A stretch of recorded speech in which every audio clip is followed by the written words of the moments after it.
ताज़ा खबरें, खेल जगत और राजनीति हलचल, मुख्य घटनाएं, मौसम, समाचार, हो रहे विवाद, अपराध और देश विदेश से जुड़े तमाम ताज़ा खबरों को सुनने के लिए जुड़ जाएं हमारे साथ आज की इस वीडियो में। अब हर काम की खबर पहुंचेगी आप तक, वो भी सबसे पहले, लेकिन उसके लिए आपको करना होगा चैनल को सब्सक्राइब और बेल आइकन को प्रेस कीजिए ताकि नए वीडियोस की अपडेट आपको मिलती रहे।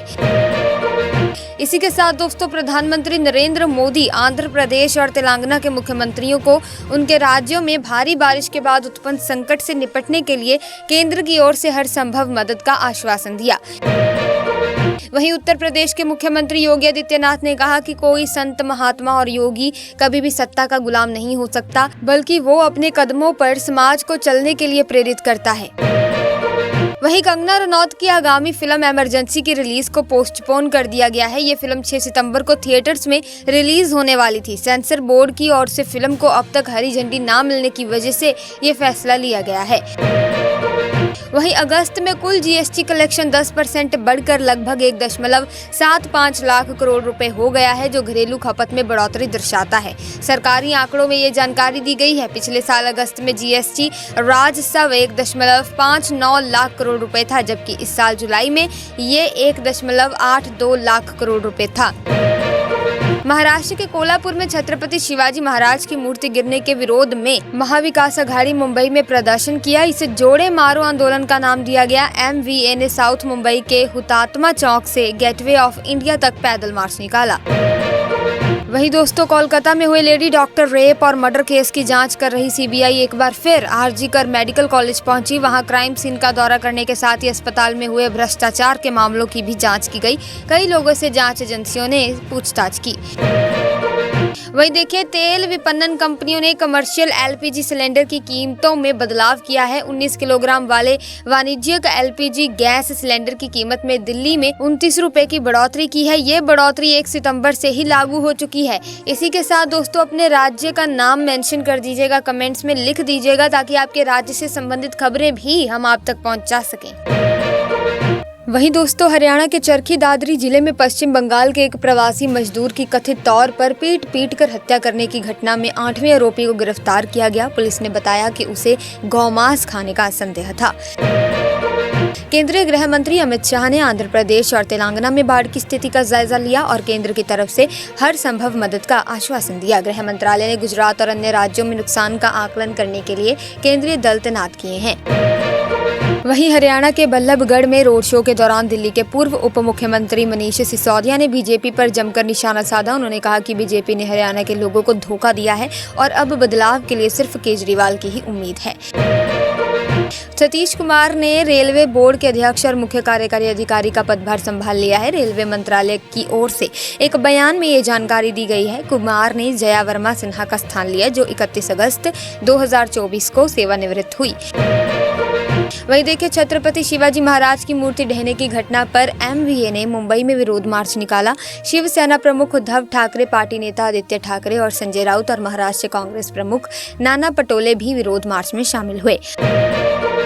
तेलंगाना में भारी बारिश को देखते हुए राज्य सरकार ने सोमवार 2 सितंबर 2024 को सभी सरकारी और निजी शिक्षण संस्थाओं को बंद रखने का आदेश जारी किया था। बारिश की स्थिति पर समीक्षा बैठक के बाद घोषणा की।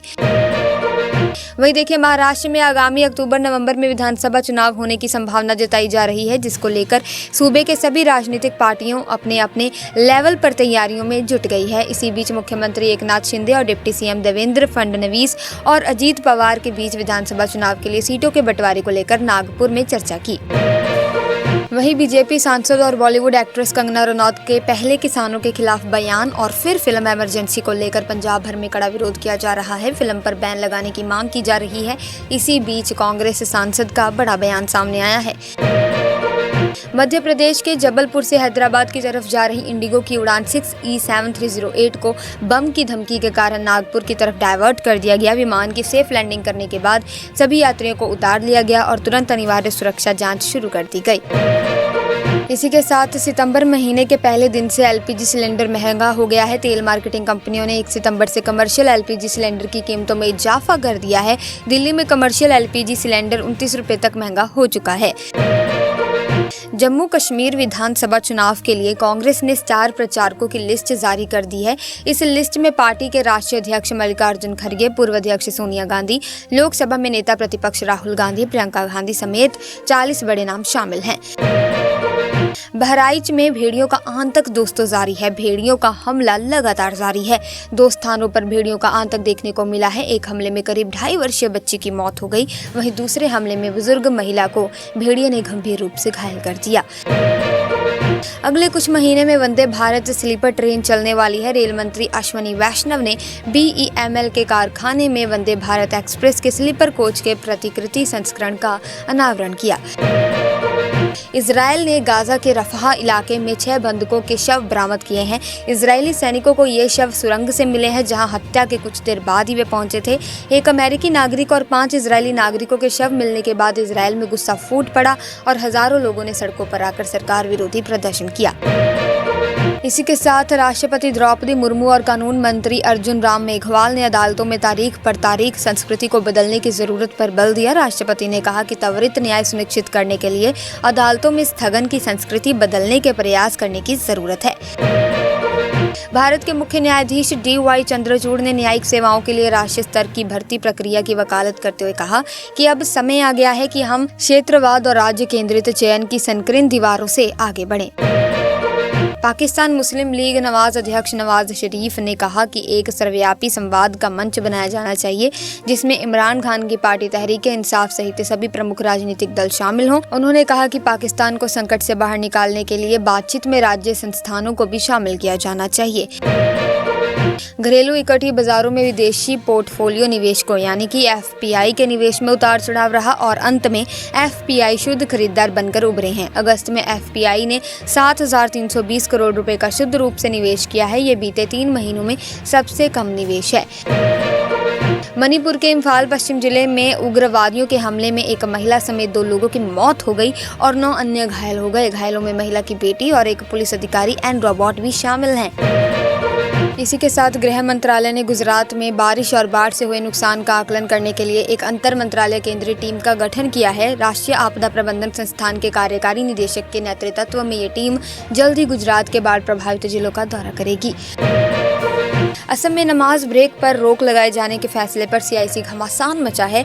इसी क्रम में राजद नेता तेजस्वी यादव ने फैसले की आलोचना करते हुए कहा था कि असम के मुख्यमंत्री सस्ती लोकप्रियता हासिल करने के लिए ऐसा करते हैं। इसी के साथ भारत के महावाणिज्य दूतावास ने भारतीयों को संयुक्त अरब अमीरात में शुरू होने वाली 2 महीने की माफी योजना का लाभ उठाने में मदद के लिए उपाय किए हैं। ये योजना UAE में अवैध रूप से रहने वाले विदेशियों को या तो निवास स्थिति नियमित करने या दंड के बिना छोड़ने की अनुमति देती है। वहीं रियल एस्टेट से जुड़ी 21 प्रमुख सूचीबद्ध कंपनियों ने अप्रैल-जून तिमाही के दौरान कुल मिलाकर लगभग 35,000 करोड़ रुपए मूल्य की संपत्तियां बेची हैं। बिक्री का बड़ा हिस्सा आवासीय क्षेत्र में आया। गोदरेज प्रॉपर्टीज 8,637 करोड़ रुपए की बिक्री बुकिंग के साथ सबसे बड़ी सूचीबद्ध कंपनी के तौर पर उभरी है। वहीं दोस्तों, टीम इंडिया के वर्तमान हेड कोच गौतम गंभीर ने अपनी पसंदीदा ऑल टाइम इंडिया वनडे 11 चुनी है। इस टीम में उन्होंने भारत के दिग्गज क्रिकेटर्स को जगह दी। हालांकि वनडे में 3 दोहरे शतक लगाने वाली टीम इंडिया के कप्तान रोहित शर्मा को इस टीम में जगह नहीं मिली है। वहीं सामान्य से अधिक बारिश होने के चलते अगस्त में देश में बिजली खपत 1 साल पहले की समान अवधि की तुलना में 4.7% घटकर 144.21 अरब यूनिट रही। भारतीय मौसम विभाग के अनुसार अगस्त में 287.1 मिलीमीटर बारिश दर्ज की गई, जो सामान्य 248.1 मिलीमीटर से लगभग 16% अधिक है।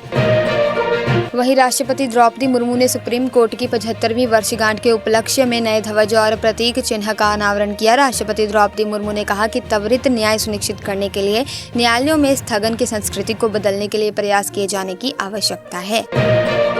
वहीं देश में हर व्यक्ति के पास बैंक अकाउंट हो, इसीलिए भारत सरकार ने PM जनधन योजना शुरू की थी। PM जनधन योजना को 10 साल पूरे हो गए हैं। इस स्कीम के तहत लोग आसानी से 0 बैलेंस अकाउंट ओपन करवा सकते हैं। असम तृणमूल कांग्रेस के अध्यक्ष रिपुन बोरा ने पार्टी से इस्तीफा दे दिया है। उन्होंने दावा किया कि पूर्वोत्तर राज्य के लोग इसे पश्चिम बंगाल की क्षेत्र पार्टी मानते हैं और इसे अपना मानने को तैयार नहीं है। महाराष्ट्र के नांदेड़ निवासी को शिवसेना प्रमुख उद्धव ठाकरे को 2 लाख रुपए देने का आदेश दिया गया है। ये आदेश बॉम्बे हाईकोर्ट की औरंगाबाद पीठ ने एक गलती करने पर दिया है। चीन से छाते, खिलौने, कुछ कपड़े और संगीत वाद्य यंत्र जैसे सामानों के बढ़ते आयात से देश के छोटे और मझोले कारोबारियों को भारी नुकसान हो रहा है। जनवरी से जून 2024 के दौरान भारत ने केवल 8.5 अरब डॉलर का माल निर्यात किया। आयात 50.4 अरब डॉलर रहा, यानी कि 41.9 अरब डॉलर का व्यापार घाटा हुआ है। वहीं चंडीगढ़ में किसान आंदोलन शुरू हो गया है। सेक्टर 34 के मेला ग्राउंड किसानों ने पक्का मोर्चा लगा लिया। पुलिस प्रशासन ने किसानों को केवल 4 दिन की अनुमति दी है, लेकिन वे पूरी तैयारी के साथ 3 महीने का राशन पानी लेकर आए हैं। वहीं जीत के लिए विश्व रिकॉर्ड 443 रन का पीछा करते हुए श्रीलंका की दूसरी पारी 292 रन पर सिमट गई। इंग्लैंड की ओर से एंटिंगसन के 5 विकेट झटके। इंग्लैंड ने पिछले सप्ताह मैनचेस्टर में सीरीज का पहला मैच 5 विकेट से जीता था। इसी बीच दोस्तों, खबरों का सिलसिला यहीं पर समाप्त करते हैं। अगर आपको वीडियो इन्फॉर्मेटिव लगी तो आप इस वीडियो को लाइक कीजिए, शेयर कीजिए, चैनल को सब्सक्राइब करके बेल आइकन को प्रेस कीजिए ताकि नए वीडियोज़ की अपडेट आपको मिलती रहे। हम मिलेंगे जल्दी, तब तक के लिए थैंक्स फॉर वॉचिंग।